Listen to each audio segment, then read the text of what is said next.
All right, so not so much a fourth or fifth, but we have one extra little nuance here: new construction and estate sales. We're gonna have a separate video about new construction. I group both new construction and estate sales in our happy homeowner category because they can afford to sell their home. The nuance here is this: if it's a new construction, builders have their own contracts, they have their own way of doing things. And again, we're gonna have a separate video on that in particular.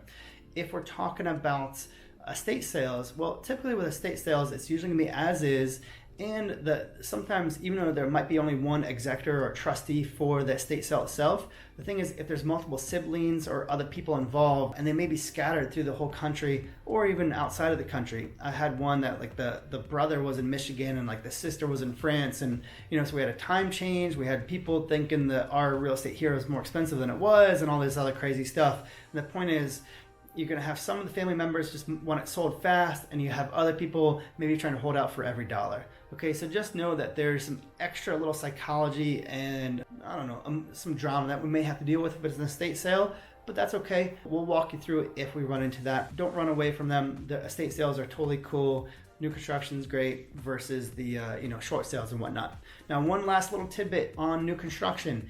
If you are thinking about new construction at all, watch my other video, but please do not stop into a model home without us. We need to register you in. So even if you're just driving by and you're like, oh, you know what, I'll stop in there, those prices might be affordable. If you go without us, they don't want to pay us. It's a cutthroat business. If for some reason we're unavailable and we can't go in with you, all we have to do is, I have other people on my team that can get you in, but we also just call them. Hey, Tony, my guys, they want to come take a look. Is that cool? I'm out of town. Can you help me out? They'll say, yeah, no problem. Just ask for Tony when you get here, and they'll take care of it. So again, just please be aware that the whole registration process is pretty brutal in our industry.